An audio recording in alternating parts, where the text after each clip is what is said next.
And Representative Green is now recognized 5 minutes in support of his amendment. Thank you, Mr. Chairman and Ranking Member McCall. The Chinese Communist Party has no real interest in the people or the nations of Latin America.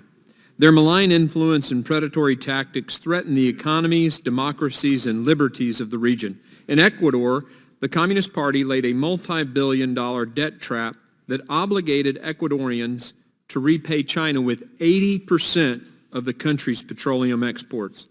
In Venezuela, the Maduro regime was given over $60 billion in loans by China, depriving the people of a critical oil supply while simultaneously propping up a criminal dictator that murders his own people.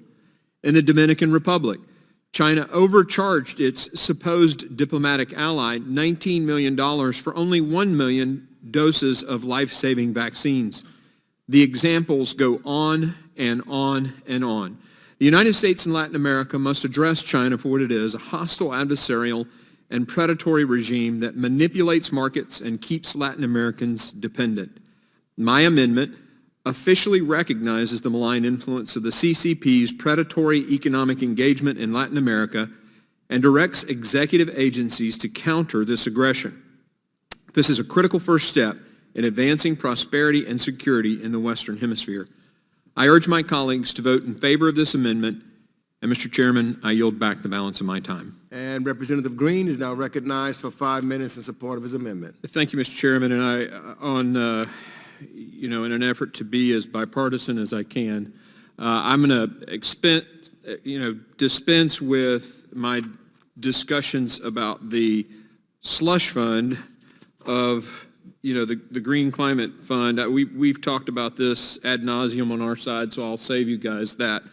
The purpose here of this amendment is, at a minimum, to at least keep that money from getting to totalitarian dictators. Given the lack of oversight, which we've again talked about ad nauseum, and I will spare both sides of the aisle the discussion on that again,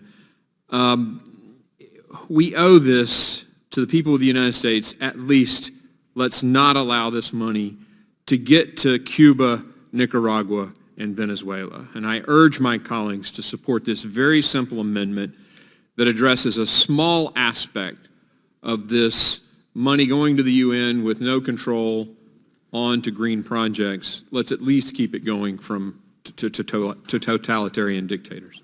And I urge my colleagues to vote in favor of the amendment, and Mr. Chairman, I yield back the balance of my time.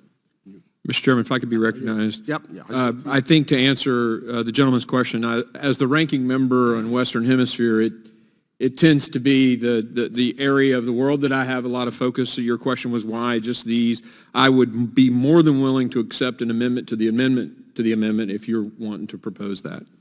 Representative Green is now recognized for 5 minutes in support of his amendment. Thank you, Mr. Chairman and Ranking Member McCall. The Chinese Communist Party has discovered that it can export its censorship to Western democracies. To access the growing Chinese market, Hollywood filmmakers, directors, and even actors must appease the party officials with their film content and personal opinions, or else they must, in the words of President Xi Jinping himself, tell China's story well.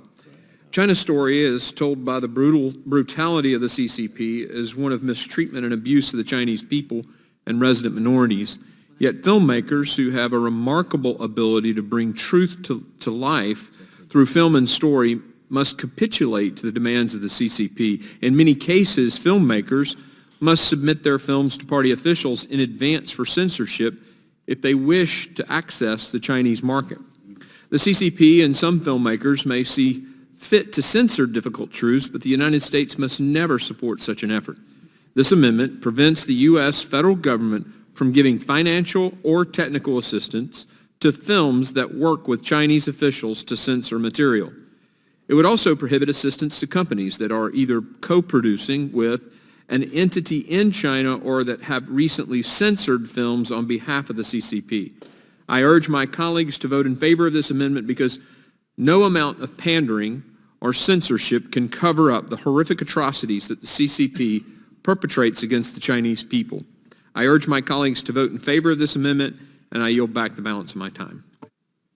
Gentleman yields back. Thank you, Mr. Chairman.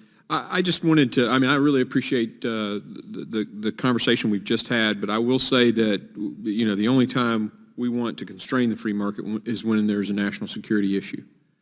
And this information warfare that is going on between China and us, using social media, using entertainment, it is just like the hybrid warfare that Russia is doing in the Ukraine through soap operas and through other mediums of just shaping people's minds and thoughts. And that's why, I really appreciate my colleagues saying that we should get into the other industries, but the power of information right now to change and shape people's minds is a part of the domains of war that we are fighting. And it is critical, and that's why I made such a point about it in this entertainment industry. And I yield.